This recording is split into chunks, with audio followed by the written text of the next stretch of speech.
Hello friends, I am Sanjay Gupta. Welcome back on Sanjay Gupta take school. आप देख रहे हैं सी लैंग्वेज वीडियो सीरीज और इस वीडियो में जो टॉपिक हम डिस्कस करने वाले हैं वो है file handling and this is lecture number 25।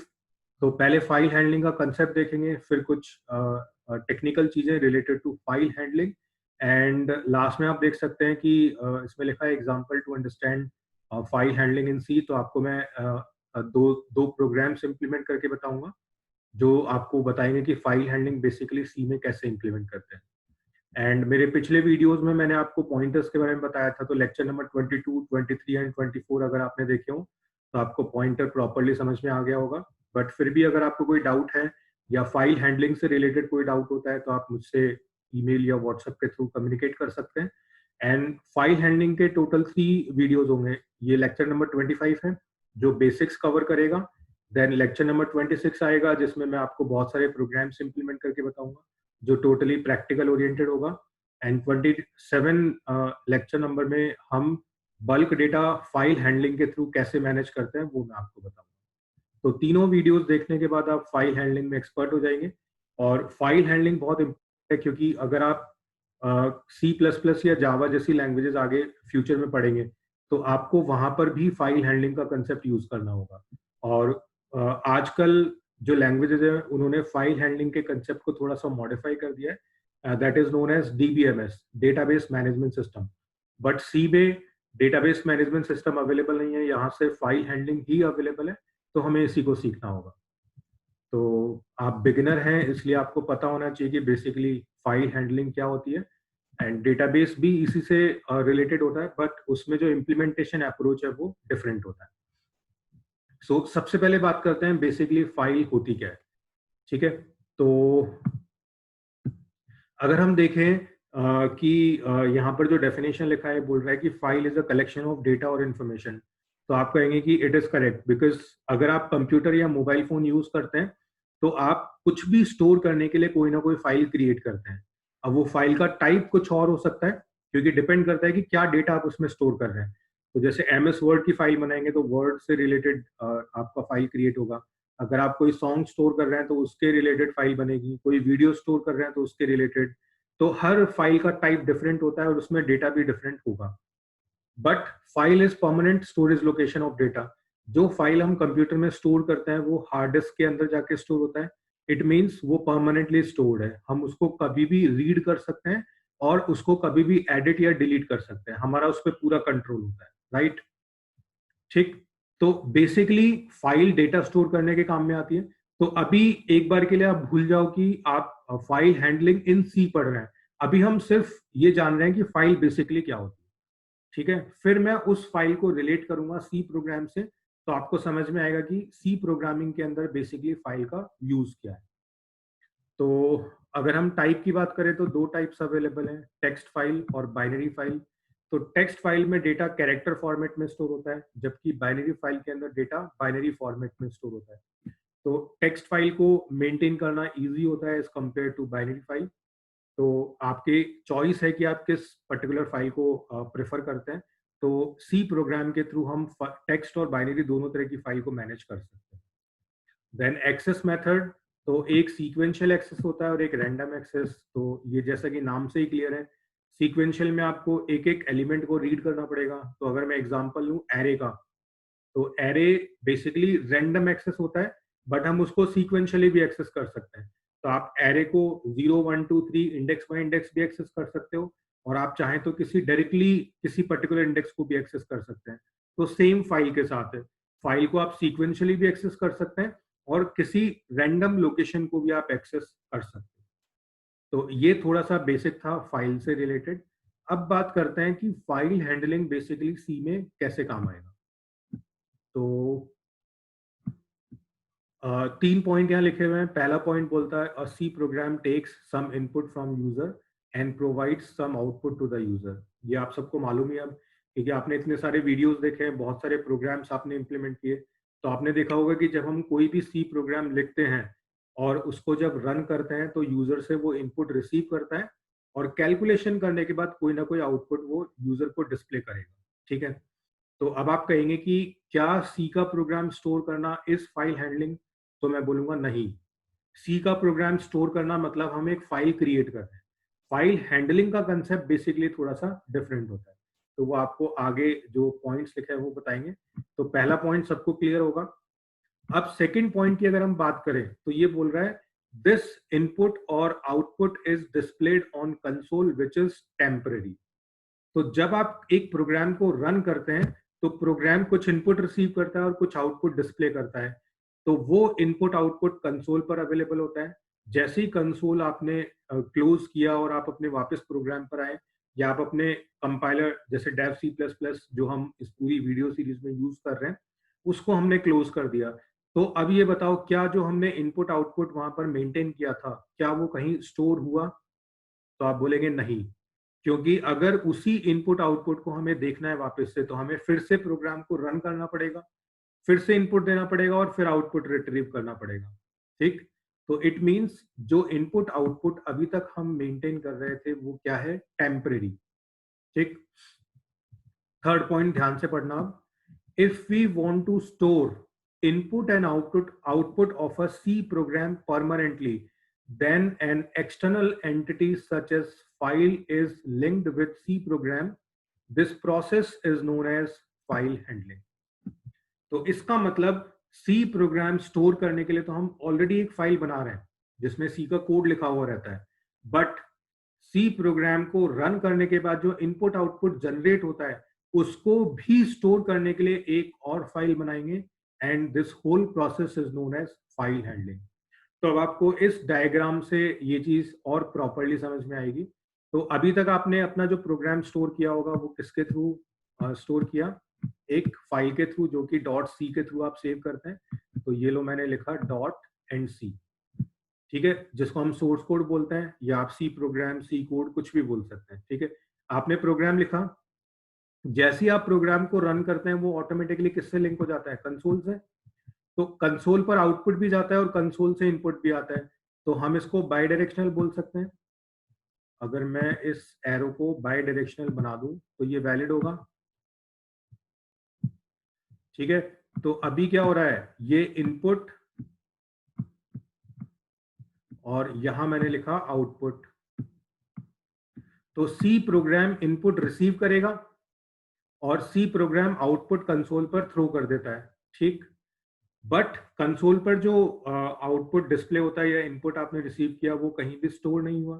तो उस इनपुट आउटपुट को स्टोर करने के लिए अब हम एक और फाइल लिंक करेंगे, और ये भी बाय डायरेक्शनल होता है।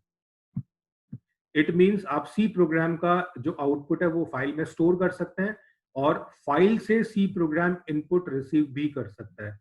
तो इट मींस मैं इनपुट आउटपुट को यहां पर भी लिख सकता हूं। तो अब अगर मैं आपसे पूछूं कि फाइल हैंडलिंग बेसिकली क्या होती है, तो आप क्या बोलोगे?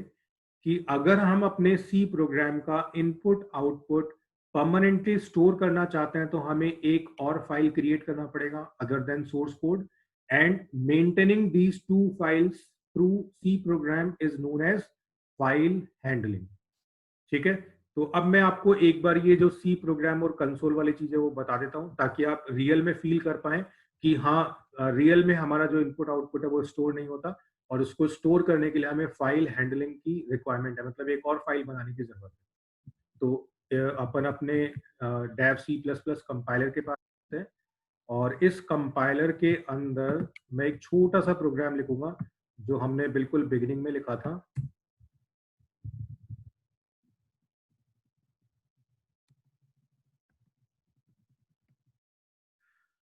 तो यहाँ पर मैं क्या करूंगा, एक नंबर उसको रीड करवाता हूँ यूजर से, enter a number.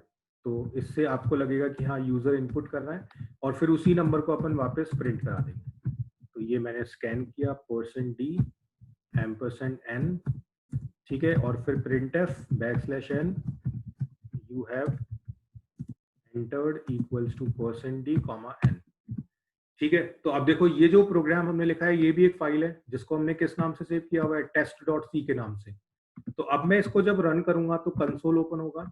So this is our, sorry मैंने यहाँ सेमीकोलन मिस कर दिया। तो दिस इज आवर कंसोल, ये अपना कंसोल है। मैंने इनपुट किया 10, ठीक है, और आउटपुट में आ गया you have entered equals to 10। तो अभी तो ये इनपुट आउटपुट आपके सामने है, जैसे मैं एक बार और एंटर की प्रेस करूंगा तो इनपुट आउटपुट डिसअपियर हो गया। तो अब क्या आप वो इनपुट आउटपुट वापस ला सकते हो? नहीं। लाएंगे कैसे? आप प्रोग्राम को या तो फिर से रन करोगे, फिर से इनपुट करोगे, फिर से आउटपुट आएगा। तो एक नंबर है तो ठीक है, बट अगर हम एरे या स्ट्रक्चर की बात करें तो वहां पे बहुत सारा इनपुट करना होता है, प्रोसेसिंग के बाद बहुत सारा रिजल्ट आपके सामने शो होता है। तो क्या आप बार बार इनपुट आउटपुट करना पसंद करेंगे? नहीं। तो आप बोलेंगे कि क्या हम इसको भी स्टोर कर सकते हैं? तो मैं बोलूंगा yes, and that is through file handling. तो जो चीज अभी अपने कंसोल पर प्रोसेस की, इनपुट और आउटपुट, उसको हम कहाँ भेज देंगे? फाइल के अंदर। ठीक है, तो मैं आपको ये प्रैक्टिकली करके बताऊंगा कि कंसोल पर जो प्रिंट हुआ था यू हैव एंटर्ड 10, तो वो एक फाइल में जाके स्टोर हो जाएगा जिसको आप कभी भी एक्सेस कर पाएंगे। बट फाइल हैंडलिंग को पहले कैसे यूज करते हैं वो समझना ज्यादा जरूरी है। तो मैंने अभी तक आपको जो चीज बताई है वो बताया कंसेप्ट। आई होप कि आपको समझ में आ गया होगा। तो सिंपल सा कंसेप्ट है कि प्रोग्राम तो हम सेव करते ही करते हैं, प्रोग्राम को एग्जीक्यूट करने के बाद जो इनपुट आउटपुट जनरेट होता है उसको भी हमें स्टोर करना है। तो अब आप अगर आप कहोगे कि एक रियल लाइफ एग्जांपल भी बता दो कि ऐसा प्रैक्टिकली कहाँ होता है, तो ऐसा प्रैक्टिकली बहुत जगह पर होता है। जैसे अगर हम अपने ह्यूमन ब्रेन की ही बात करें, मैं आपको फाइल हैंडलिंग का कंसेप्ट अभी समझा रहा हूँ, तो आपको मैं इनपुट प्रोवाइड कर रहा हूँ। ठीक है, मैं आपको इनपुट प्रोवाइड कर रहा हूँ, आपका ब्रेन उसको प्रोसेस कर रहा है, और आपकी ब्रेन की मेमोरी के अंदर वो चीजें कहीं ना कहीं स्टोर होती जा रही हैं। ठीक है, अब आपके ब्रेन के अंदर जो मेमोरी जिसमें ये डेटा स्टोर हो रहा है दैट इज सेकेंड फाइल। ठीक है, आपका ब्रेन प्रोसेस भी कर रहा है और मेमोरी में डेटा स्टोर भी कर रहा है। तो इट मींस आपके ब्रेन के अंदर भी फाइल हैंडलिंग का कंसेप्ट है। अब आपने सुना होगा कि कुछ लोगों की याददाश्त चली जाती है, तो उनका ब्रेन तो काम करता है बट उनको कुछ याद नहीं रहता। क्यों? क्योंकि उनकी जो फाइल जिसमें डेटा स्टोर था वो ब्रेन से कनेक्ट नहीं हो पाती और कुछ भी याद नहीं कर पाते। और कुछ टाइम के बाद अगर याददाश्त आ जाती है, इट मीन्स वो जो डेटा उनके ब्रेन में स्टोर था उसको एक्सेस कर पाते। तो ये एक बेसिकली बहुत ही प्रैक्टिकल एग्जांपल है। तो फाइल हैंडलिंग का कंसेप्ट बाद में आया, बट गॉड ने हमें जो बनाया है वो ऑलरेडी इस कंसेप्ट के साथ बनाया है कि आप जो भी चीजें लाइफ लॉन्ग सीखते हैं वो आपके ब्रेन में कहीं ना कहीं स्टोर होती जाती है। तो कुछ लोगों की मेमोरी बहुत शार्प होती है जो बहुत लंबे समय तक उसको रिमेम्बर कर सकते हैं, और कुछ लोग कम समय तक। इसीलिए हम कंप्यूटर को यूज करते हैं कि जो चीज हम याद नहीं रख सकते हम उसको कंप्यूटर में स्टोर कर देते हैं और कंप्यूटर फिर उसको याद रखता है। तो ऐसा अगर सॉफ्टवेयर आप देखेंगे तो एटीएम मशीन, एटीएम से जैसे ही आप ट्रांजेक्शन करते हैं तो आपके अकाउंट में अगर आप पैसा डिपॉजिट कराते हैं या विड्रॉ करते हैं तो वो एंट्री बैंक के सॉफ्टवेयर के अंदर अपडेट होती है। अगली बार जब आप जाते हैं तो वो जो लास्ट एंट्री थी वो आपका अब इनपुट बनता है। तो ऐसा हर बार नहीं होता कि हर बार आपको नया अकाउंट ओपन करना है, सारी डिटेल आपको एंटर करनी है। तो लास्ट ट्रांजेक्शन जो आपने किया था उसके आगे बढ़ते हैं तो पुरानी डिटेल आपकी पहले से स्टोर्ड है, इसलिए हम उनको यूज कर पाते हैं। ठीक है, तो इसलिए हमेशा इस डायग्राम को याद रखिएगा कि कहीं ना कहीं सी प्रोग्राम मतलब एक सॉफ्टवेयर काम करता है, कंसोल जो कि आप देखते हो टेम्परेरी स्टोरेज लोकेशन, और बैकग्राउंड में एक फाइल अवेलेबल होती है जहां पर डेटा परमानेंटली स्टोर रहता है। तो इस फाइल को आप किसी दूसरे प्रोग्राम के अंदर एज इनपुट भी यूज कर सकते हो। ठीक है, जैसे अगर मैं आपको जो फाइल हैंडलिंग अभी पढ़ा रहा हूँ आप अपने ब्रेन में उसको स्टोर करेंगे तो अभी वो आपके लिए इनपुट हो गया, बट जब आप एग्जाम में इसी के बारे में लिख रहे होंगे तो आप अपने ब्रेन से उसको आउटपुट करेंगे और कॉपी के अंदर लिखेंगे। तो एक प्रोग्राम का जो रिजल्ट है वो दूसरे प्रोग्राम के लिए एज इनपुट भी काम कर सकता है। ठीक है, तो डेटा स्टोर्ड है तो ही रीयूज हो पाएगा, अदरवाइज नहीं। तो रीयूजेबिलिटी ऑफ डेटा मेंटेन करने के लिए भी हम फाइल हैंडलिंग को यूज करते हैं।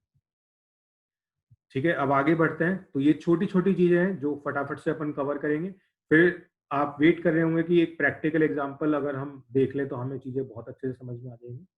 तो पहले ये देखते हैं कि फाइल पॉइंटर क्या होता है, एफ ओपन क्या होता है। तो अब देखो, जब भी आपको फाइल हैंडलिंग का कंसेप्ट सी प्रोग्राम में यूज करना है तो आपको एक फाइल पॉइंटर बनाना पड़ेगा, क्योंकि फाइल जो आप क्रिएट करेंगे उसका एक एड्रेस होता है, मेमोरी एड्रेस, और मेमोरी एड्रेस को स्टोर करने के लिए हमें पॉइंटर की रिक्वायरमेंट होती है। So here FP is a file pointer. अब जरूरी नहीं है कि नाम एफपी हो, हमने अभी फाइल पॉइंटर का एब्रीवेटेड फॉर्म यहाँ पे यूज किया एफपी, आप नाम कुछ भी लिख सकते हो। देन ये जो फाइल कैपिटल में लिखा है, अब आप बोलेंगे कि क्या इसको कैपिटल में लिखना ही जरूरी है? तो मैं बोलूंगा यस। क्यों? क्योंकि ये pre defined structure data type है। और कहाँ पर डिफाइंड है? stdio और डॉट एच के अंदर। तो जब भी सी प्रोग्राम के अंदर फाइल हैंडलिंग का कंसेप्ट यूज करना है, तो आपको ये फाइल डेटा टाइप यूज करना पड़ेगा, और पॉइंटर का नाम कुछ भी हो सकता है। देन फाइल ओपन करने के लिए आपको एक फंक्शन यूज करना है एफ ओपन। यहाँ पर फाइल का नेम पास करेंगे, देन किस मोड में ओपन करना है। तो अगला टॉपिक यही होगा कि कौन कौन से मोड होते हैं और उनका क्या यूज होता है, वो अपन देखेंगे। ये एक सिंपल सा एग्जांपल कि एफ ओपन इस फाइल को ओपन करेगा, आर मोड में ओपन करेगा, और उसका जो बिगिनिंग एड्रेस है वो किसको मिल जाएगा? एफपी पॉइंटर को। F open is a pre defined function in stdio.h। तो दो चीजें आपको समझ में आ गई कि फाइल पॉइंटर डिक्लेयर करना जरूरी है, और फाइल को ओपन करने का ये सिंटेक्स और एग्जांपल। अब बात करते हैं कि मोड्स क्या क्या होते हैं और कैसे हम उनको यूज करेंगे। तो ये भी बहुत ही सिंपल है। टोटल 6 मोड होते हैं। तो 3 आपके सामने लिखे हुए हैं, आर, डब्ल्यू और ए। तो आर मोड क्या कहता है? It opens a file in read mode if file is available a new file will not, sorry, if file is not available a new file will not be created. तो इसका मतलब क्या हुआ? अगर file पहले से है तो आप उसको रीड कर सकते हैं, अदरवाइज नई फाइल नहीं बनेगी। क्योंकि रीड करना है, और रीड करने के लिए नई फाइल बनाओगे तो उसमें कुछ होगा ही नहीं। तो एग्जिस्टिंग फाइल है तो ओपन हो जाएगा, रीड कर सकते हैं, अदरवाइज कुछ नहीं होगा। ठीक है, तो ये था आर मोड। अब बात करते हैं डब्ल्यू मोड। तो डब्ल्यू मोड कहता है कि it opens a file in right mode if file is not available a new file will be created. अब क्योंकि डेटा राइट करना है तो फाइल नहीं है तो न्यू फाइल बन जाएगी। If file is already available its previous contents are erased. तो इसका मतलब क्या हुआ? डब्ल्यू मोड हमेशा आपको नया डेटा देगा जो करंटली आप राइट कर रहे हैं, पुराना डेटा हर बार इरेज होता चला जाएगा। तो ये है डब्ल्यू मोड। ठीक। तो इसका मतलब है आज जो काम किया वो स्टोर रहेगा, कल जो किया था वो इरेज। फिर कल जो काम करेंगे वो स्टोर रहेगा, आज जो किया वो इरेज। मतलब जो लेटेस्ट काम है वो स्टोर रहेगा, मतलब जब भी प्रोग्राम को रन करेंगे तो करंट आउटपुट तो स्टोर रहेगा, बट प्रीवियस ऑटोमेटिकली इरेज हो जाएगा। तो आप बोलेंगे तो गलत बात है कि पुराना भी रहना चाहिए और नया भी रहना चाहिए। जैसा अपनी ह्यूमन मेमोरी में होता है, आज जो हमने सीखा वो कल भी रहेगा, कल जो सीखेंगे वो परसों रहेगा, और आज वाली चीज भी उसके साथ अटैच हो जाती है। ठीक है, तो ऐसा नहीं होता कि आज जो सीख रहे हैं वो कल भूल गए, कल नया सीखेंगे। ठीक है, ऐसा ह्यूमन ब्रेन नहीं करता है, ना ही कोई और सॉफ्टवेयर करता है। तो अब आप उसके लिए यूज करेंगे A mode. So it opens a file in append. Append का मतलब होता है addition at the end of file. If file is not available, a new file will be created automatically. If file is already available, its previous contents are preserved. तो अब यहाँ पे देखो W में था erased और यहाँ पर है preserved। तो अगर आपको पुराना डेटा भी रखना है और नया भी स्टोर करना है तो कौन सा मोड यूज करेंगे? A। और पुराना इरेज होता है, कोई प्रॉब्लम नहीं है, हमें सिर्फ लेटेस्ट से मतलब है, तो क्या यूज करेंगे? W। ठीक है, चॉइस इज योर्स। तीनों ऑप्शंस आपके पास अवेलेबल है। अब आगे चलते हैं। तो अब ये 3 मोड और अवेलेबल है, R plus, W plus, A plus. तो आर प्लस मोड क्या कहता है कि it opens a file in read and write mode, and if file is not available a new file will not be created. तो ये reading writing perform करेगा but new file create नहीं करता, existing के लिए काम करता है। Then W plus, it opens it opens a file in read right mode, दोनों मोड में ओपन करेगा। File is not available, new file will be created. If file is already available its previous contents are erased. तो जैसा W में था same W plus में, but हम reading writing दोनों काम कर सकते हैं। Then A plus, it opens a file in write modes. If file is not available a new file will be created automatically. If file is already available its previous contents are preserve. ठीक है, तो are, W और ए में सब कुछ वैसा ही है, बस आपको ये देखना है कि ये रीडिंग और राइटिंग ऑपरेशन दोनों को एक साथ कर सकते हैं। तो आई होप कि आपको ये चीज समझ में आ गई होगी। तो हमने फाइल पॉइंटर क्या होता है वो देखा, एफ ओपन देखा, और different modes to open a file. और अगर आप किसी एग्जाम में अपीयर होते हैं तो वहां पर ये बहुत ही इंपॉर्टेंट क्वेश्चन होता है, explain all the modes through which we can open a file. और मैंने आपको शुरू में बताया था कि अपने पास दो टाइप की फाइल होती है, टेक्स्ट फाइल और बाइनरी फाइल। तो ये जितने भी मोड्स मैंने आपको बताया अभी, RWA, R+, W+, A+, ये सब टेक्स्ट फाइल के लिए होते हैं। अगर आपको बाइनरी फाइल के लिए मोड्स यूज करना है तो आप क्या करोगे, जो R मोड था उसके बाद B ऐड करना है, W मोड था उसके बाद आप B ऐड कर देंगे। इट मींस जितने भी मोड है अगर उसके लास्ट में B और ऐड कर देते हैं तो फाइल का जो प्रोसेस है वो बाइनरी मोड हो जाएगा। ठीक, सो आगे बढ़ते हैं, एरर चेकिंग। अब जब हम फाइल को ओपन करने की कोशिश करेंगे तो कभी कभी ऐसा होगा कि फाइल ओपन ही नहीं होगा। फाइल ओपन नहीं होगा तो फाइल पॉइंटर किसके इक्वल होगा, नल के इक्वल। अगर फाइल पॉइंटर नल के इक्वल है, इट मींस हमें आगे प्रोसेस नहीं करना है, तो आप एक एरर मैसेज लिखोगे, error can not open file, और प्रोग्राम को वहीं पर टर्मिनेट कर दोगे। तो एग्जिट एक प्री डिफाइंड फंक्शन होता है जिसकी हेडर फाइल है stdlib.h, और एग्जिट फंक्शन प्रोग्राम को यहीं पर टर्मिनेट कर देगा। जैसे हमने लूप में ब्रेक यूज किया था, ब्रेक लूप को स्टॉप करता है, जबकि एग्जिट पूरे प्रोग्राम को ही टर्मिनेट कर देगा। क्यों? क्योंकि फाइल ही ओपन नहीं हुआ तो ना तो रीड कर पाओगे ना राइट कर पाओगे, तो प्रोग्राम रन करने की कोई जरूरत ही नहीं है। तो आगे लिखा है, if file is not opened due to any reason then fp contains null value, so above statements terminate the execution of the program. Then सारा प्रोसेस कंप्लीट होने के बाद हमें फाइल को लास्ट में क्लोज करना है। तो अगर एक फाइल ओपन किया तो ये लिखो, अगर एक से ज्यादा फाइल ओपन की हुई है तो f क्लोज ऑन। तो ये बहुत ही सिंपल है, जो अभी हम प्रैक्टिकली इंप्लीमेंट भी करेंगे। तो आप एक प्रोग्राम इंप्लीमेंट करके देखते हैं जिससे आपको चीजें समझ में आएंगी।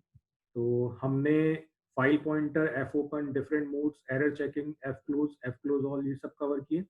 अब एग्जांपल्स के थ्रू हम देखेंगे एफ प्रिंटफ और एफ स्कैनफ का यूज क्या होता है। तो अभी तक हम प्रिंट एफ स्कैनफ यूज करते थे, तो प्रिंट एफ कंसोल पे डिस्प्ले करता है, F scanf sorry scanf console से रीड करता है। अब है एफ प्रिंट एफ स्कैनफ, तो थोड़ा बहुत तो आप समझ गए होंगे कि एफ प्रिंट एफ फाइल में प्रिंट करेगा, एफ स्कैनफ फाइल से रीड कर लेगा। तो अब ये कैसे होगा वो अपन देखते हैं प्रैक्टिकली। तो अब एक प्रोग्राम मैं इंप्लीमेंट करूंगा, तो देखो इसी प्रोग्राम को मॉडिफाई कर देंगे। तो मॉडिफाई करने के लिए क्या करते हैं, यूजर से एक नंबर रीड करेंगे, उस नंबर को स्क्रीन पे भी डिस्प्ले कराएंगे और फाइल में भी भेजेंगे। ठीक है, दोनों काम करेंगे। तो अपना ऑब्जेक्टिव क्या है, read a number from user and print it on console and store into a file. ठीक, तब देखो एक वेरिएबल डिक्लेयर किया, फिर हमें बनाना है फाइल पॉइंटर। तो ये मैंने आपको बताया था कि जब भी फाइल ओपन करेंगे तो फाइल पॉइंटर रिक्वायर्ड होगा, क्योंकि बिना फाइल पॉइंटर के पता ही नहीं चलेगा कि हम कौन सी फाइल ओपन कर रहे हैं, कैसे प्रोसेस करना है। देन फाइल ओपन करने के लिए आप लिखोगे एफ ओपन। ठीक, अब एफ ओपन के अंदर यहाँ डबल कोट्स में आपको लिखना पड़ेगा कि फाइल बेसिकली कहाँ पर क्रिएट करनी है या कहाँ पर एग्जिस्ट करती है। तो अगर आप मेरे इस डैव C++ का टाइटल बार देखेंगे तो ये जो test.c फाइल है ये हमने कहाँ स्टोर किया हुआ है, डी ड्राइव के अंदर, डेमो test.c के अंदर। ठीक है, तो अभी ये अपना करंट लोकेशन है जहां पर अपना प्रोग्राम स्टोर है। तो अगर मैं इसमें कोई भी पाथ मेंशन नहीं करूंगा तो ये फाइल ऑटोमेटिकली वहीं जाकर क्रिएट हो जाएगी। तो मैं इसका नाम क्या रख देता हूँ, test file dot txt, and मुझे इसको W मोड में ओपन करना है क्योंकि मुझे डेटा राइट करना है। तो यहाँ पर वर्ड लिखा हुआ है store into a file, it means हमें राइट करना है। तो अब देखो प्रिंट एफ स्कैनफ के थ्रू यूजर से इनपुट कराया, ये प्रिंट एफ कंसोल पे डिस्प्ले करेगा, और एफ प्रिंट एफ, अब आपको सीखना है एफ प्रिंट एफ कैसे काम करता है। तो एफ प्रिंट एफ में 3 पैरामीटर पास करना है। पहला तो फाइल पॉइंटर कि किस फाइल में डेटा स्टोर करना है, देन वही फॉर्मेट स्पेसिफायर जो अपन अभी तक यूज करते थे, एंड देन वेरिएबल, और लास्टली एफ क्लोज एफपी।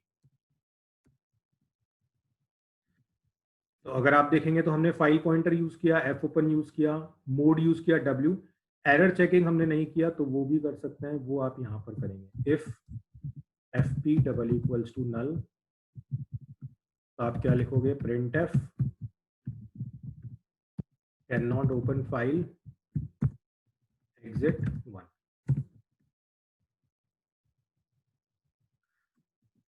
ठीक है, इसको कंपाइल करके देख लेते हैं कोई एरर तो नहीं है। हाँ, इसमें एक एरर है, मैंने नल को स्मॉल लिखा है, नल हमें कैपिटल लिखा है। अब इसमें कोई एरर नहीं है। तो अब देखो, सबसे पहले फाइल पॉइंटर है, एफ ओपन से फाइल ओपन किया। अब यहाँ पर चेक किया है कि फाइल प्रॉपरली ओपन हुआ या नहीं। तो अब आप कहोगे कि डब्ल्यू मोड में तो फाइल अपने आप बन जाता है, अगर फाइल पहले से नहीं भी होगा तो ये क्रिएट कर देगा, तो हमने इफ कंडीशन क्यों लगाया? तो वो इसलिए लगाया कि ऐसा भी तो हो सकता है कि मेमोरी फुल हो चुकी है और नई फाइल भी ना बन पाए। तो ऐसा आपके साथ जरूर हुआ होगा, जैसे आप फोन से फोटो क्लिक करते हैं और आपकी मेमोरी फुल है, तो क्या फोन का कैमरा या जो कैमरा एप्लीकेशन है वो फोटो क्लिक कर पाएगा? नहीं, वो बोलेगा मेमोरी फुल, कुछ मेमोरी इरेज करो, एम्प्टी करो मेमोरी को, ताकि हम नई फोटो क्लिक कर पाए। तो उसी के लिए हमने ये इफ कंडीशन लगाया। और अगर यहाँ आर मोड अवेलेबल होता, इट मीन्स फाइल पहले से होना जरूरी है, तो उस केस में तो इफ जरूरी होगा ही होगा कि अगर फाइल ही नहीं है तो हम आगे बढ़ नहीं पाएंगे। तो इट मीन्स आपको ध्यान रखना है कि मोड कुछ भी हो, आप तो ये इफ कंडीशन अप्लाई करोगे ही करोगे। उसके बाद यूजर से इनपुट कराया, तो ये प्रिंट एफ स्कैन एफ तो हम बिगिनिंग से करते हुए आ रहे हैं, तो ये आपको बहुत इजीली समझ में आ गए होंगे। देन ये प्रिंट एफ भी सिंपल है, जो कंसोल पर डिस्प्ले करेगा, और ये एफ प्रिंट एफ जो कि डेटा फाइल में स्टोर कर देगा। तो अब इसको एग्जीक्यूट करा लेते हैं। तो अब हमें एक नंबर इनपुट करना है 10। तो देखो नंबर 10 यहाँ डिस्प्ले हो गया। अब आप कहोगे कि फाइल में कैसे डिस्प्ले हुआ, कहाँ गई फाइल, कैसे बनी, उसको ओपन करके बताओ, क्योंकि हमने कंसोल को स्टॉप कर दिया है। तो अब हमें डी ड्राइव में जाना पड़ेगा। डी ड्राइव में डेमो नाम का एक फोल्डर होगा, सॉरी, और डेमो नाम के फोल्डर में हमने फाइल किस नाम से बनाई है, test file dot T X T. तो अब देखते हैं कि उसमें test file dot T X T है या नहीं। ये मिल गई। तो आप कहोगे फाइल तो बन गई, मतलब सर ने सही चीजें बताई है ना। ये देखो इसमें क्या है, 10, मतलब 10 स्टोर भी हो गया, मतलब अभी तक अपन सही जा रहे हैं। अब देखो फाइल को मैंने क्लोज कर दिया। अब मैं अपने प्रोग्राम को फिर से रन करता हूँ। अपना मोड है डब्ल्यू। तो डब्ल्यू में मैंने आपको बताया था कि अगर फाइल नहीं थी तो उसने बना दी। ठीक है, अब आप अपने लैपटॉप पे जब इसको रन करेंगे तो आपको ये श्योरिटी भी हो जाएगी कि फाइल पहले से नहीं थी, क्योंकि अभी आप ये भी कह सकते हैं कि आपने तो फाइल पहले से बना रखी होगी। तो आप जब इस प्रोग्राम को रन करें तो डी ड्राइव में डेमो नाम का फोल्डर बनाओ, या किसी भी ड्राइव में कोई भी फोल्डर बनाओ, वहां पे अपनी डॉट सी फाइल सेव करना, तो वहीं पर ऑटोमेटिकली आपकी dot T X T file बन जाएगी, और उसमें जो नंबर आप स्टोर करेंगे वो स्टोर भी रहेगा। अब मैं आपको क्या दिखा रहा हूँ कि उसमें 10 था, अब मैं डाल रहा हूँ 15। ठीक है, कंसोल पे सही प्रिंट हो गया 15। हमने मोड यूज किया डब्ल्यू। तो डब्ल्यू में मैंने आपको बताया था कि फाइल अगर है तो पुराना डेटा इरेज होता है और नया डेटा स्टोर हो जाता है। इट मींस अब अगर मैं उस फाइल को ओपन करूंगा तो फाइल में क्या मिलना चाहिए, 15। तो मैंने इसको डबल क्लिक किया तो आप देख सकते हो यहाँ पे डेटा क्या अवेलेबल है, 15। इट मींस अपना प्रोग्राम अभी प्रॉपरली काम कर रहा है। अब अगर मैं मोड चेंज कर देता हूं, आप चाहते हैं कि ए मोड का भी डेमो हाथों हाथ ही बता दो, तो ए मोड में क्या होगा कि पुराना डेटा भी रहना चाहिए और नया भी रहना चाहिए। तो मैं इसको फिर से एग्जीक्यूट कर देता हूं। ठीक है, इस बार मैं नंबर टाइप कर रहा हूं 20। ठीक है, अब आपके अकॉर्डिंग फाइल में क्या क्या होना चाहिए, ओनली 20 या 15 और 20 दोनों? तो आप बोलेंगे 15 और 20 दोनों, क्योंकि हमने कौन सा मोड यूज किया है, ए। तो ये देख सकते हो 15 और 20 दोनों यहाँ पर अवेलेबल है। एक ही लाइन में क्यों अवेलेबल है, क्योंकि हमने बैकस्लैश एन यूज ही नहीं किया। हमने यहाँ पर backslash N fprintf में यूज नहीं किया। तो अब अगर आपको अलग अलग लाइन में डेटा स्टोर करना है तो आप यहाँ बैकस्लैश एन जैसे नॉर्मली प्रिंट एफ में लगाते हैं वैसे ही यहाँ पे भी यूज कर सकते हो। तो डेटा अलग अलग लाइन में ऑटोमेटिकली स्टोर हो जाए। ठीक, तो आपको इतना समझ में आ गया होगा कि हम यूजर से इनपुट कराकर डेटा फाइल में कैसे स्टोर कराते हैं। अब आप कहोगे कि एक प्रोग्राम ऐसा भी बता दो कि फाइल पहले से बनी हुई है, उसमें एक नंबर पहले से स्टोर्ड है, और उसको रीड करके स्क्रीन पे कैसे डिस्प्ले कराए। मतलब यूजर कुछ भी इनपुट नहीं करेगा, यूजर कुछ भी इनपुट नहीं करेगा, इनपुट ऑटोमेटिकली फाइल से आएगा और स्क्रीन पर डिस्प्ले हो जाएगा। तो अब उसको भी कर लेते हैं। तो इसी प्रोग्राम को मॉडिफाई करेंगे, read number from file and print on console. तो अब देखो फाइल का मोड हो जाएगा आर, हम इसी फाइल को रीड करा लेते हैं। देन इफ कंडीशन, ये एज इट इज होगा। अब हमें इसकी जरूरत नहीं है। ठीक है, हमें डायरेक्टली क्या यूज करना है, एफ स्कैन एफ। कहां से रीड करना है, एफ पी। क्या रीड करना है, इंटीजर, किस में रीड करना है, एन वेरिएबल में। तो एफ स्कैनफ फाइल से रीड करता है, कौन सी फाइल, एफ पी जिसको पॉइंट कर रहा है, एफ पी किसको पॉइंट कर रहा है, इस फाइल को, ठीक है। देन इंटीजर रीड करना है, स्टोर किस में होगा, एन में। तो अब यहां पर हम लगा देते हैं print F backslash n %d और हम किसको डिस्प्ले कराना है, n। तो अब इसमें देख सकते हो मैंने कहीं भी स्कैनफ यूज नहीं किया, मतलब जब मैं इस प्रोग्राम को रन करूंगा तो मुझे कुछ भी इनपुट नहीं करना है, मुझे एक नंबर आउटपुट की फॉर्म में दिखेगा जो कि fp फाइल पॉइंटर के पास अवेलेबल है। fp का मतलब है ये वाली फाइल। तो अभी हम एक ही नंबर की बात कर रहे हैं। अगले आने वाले जो नेक्स्ट वीडियो होगा उसमें मैं आपको बताऊंगा कि बल्क मतलब बहुत सारे नंबर कैसे प्रोसेस करें। तो इसमें देखो यहाँ लिखा हुआ होगा read multiple numbers from file and read N numbers and store into a file. तो यहाँ पर हम बहुत सारे नंबर्स की बात करेंगे और भी ज्यादा डेटा है तो वो लेक्चर नंबर 27 में हम देखेंगे कि स्ट्रक्चर या एरे को कैसे स्टोर किया जाता है। यहाँ आप देख सकते हो, ठीक। तो अभी अपन बेसिक्स कवर कर रहे हैं कि एक नंबर स्टोर किया और एक ही नंबर को रीड कर लिया। तो और ज्यादा डिटेल समझनी है तो आपको अगला वीडियो देखना पड़ेगा। तो यहाँ देख सकते हो क्या आउटपुट आया 1520 और अपनी जो फाइल थी उसमें एक नंबर अवेलेबल है 1520 क्योंकि इसमें स्लैश एन नहीं लगाया था। तो जब हम रीड कर रहे हैं तो ये एक ही नंबर बन गया, स्लैश एन लगाओगे तो ये दो अलग अलग नंबर होंगे क्योंकि नंबर्स है, ठीक है। तो उसने एक ही नंबर मान के इनको रीड कर लिया। अब लेट से मैं यहाँ चेंज कर देता हूँ, मैंने यहाँ डाल दिया 22, सेव किया, फाइल को क्लोज कर दिया, ठीक है। अब मैं अपने प्रोग्राम पे गया और मैंने प्रोग्राम को रन कर दिया तो आप देखोगे कि ये क्या शो करेगा 22।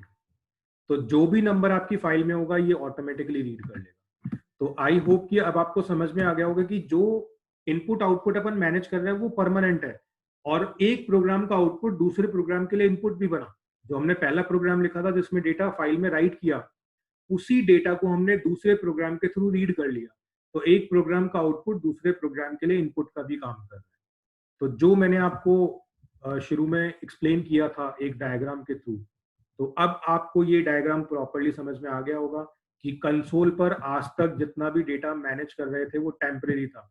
हम सिर्फ अपने लॉजिक को चेक करते थे कि कुछ इनपुट किया, अगर हमको डिजायर्ड आउटपुट मिला मतलब हमारा लॉजिक सही है। अब लॉजिक्स इंप्लीमेंट करने के बाद आपकी अगली रिक्वायरमेंट क्या थी कि जो इनपुट आउटपुट हम जनरेट कर रहे हैं उसको भी स्टोर कराओ। तो उसके लिए हमने क्या बना दिया, एक और फाइल बना दी और इस फाइल को यूज करने के लिए कौन सा कंसेप्ट यूज कर लिया, फाइल हैंडलिंग इन सी। और उसके लिए जो बेस प्रिपेयर करना था तो मैंने आपको ये बहुत सारी चीजें बताई। तो आई होप कि अब आपको एक बेसिक अंडरस्टैंडिंग मिली होगी कि हम सी में फाइल हैंडलिंग को बेसिकली कैसे यूज कर सकते हैं। सो अब अगला वीडियो देखना ना भूलिएगा क्योंकि इस वीडियो के अंदर आपको मैं बहुत सारे एग्जांपल्स बताऊंगा। तो इसमें बहुत सारी चीजें हम डिस्कस करेंगे और आपको फाइल हैंडलिंग और अच्छे से समझ में आ जाएगा, right. So lecture number 26 and 27 दोनों को जरूर से देखना। कोई भी डाउट है तो मुझसे कम्युनिकेट कर सकते हैं क्योंकि फाइल हैंडलिंग थोड़ा डिफरेंट काइंड ऑफ टॉपिक है, तो हो सकता है कि आपको कुछ डाउट्स हो, आप मुझसे डिस्कस कर सकते हैं। एंड जिन स्टूडेंट्स को इस पूरी प्लेलिस्ट का लिंक चाहिए तो वो या तो मेरे चैनल पे प्लेलिस्ट में जाके सर्च करें, और अगर आपको इजीली उसको फैच करना है तो आप इस वीडियो के डिस्क्रिप्शन में पहले नंबर पर जो लिंक है उसको देखें। तो उसमें आपको सारे वीडियोस ऑटोमेटिकली अरेंज्ड फॉर्म में मिल जाएंगे। सो आई होप कि जितना भी मैंने इस वीडियो में आपको एक्सप्लेन किया वो आपको समझ में आया होगा एंड अगले वीडियोस को देखने के बाद आपको फाइल हैंडलिंग और अच्छे से समझ में आ जाएगा। So thank you for watching this video.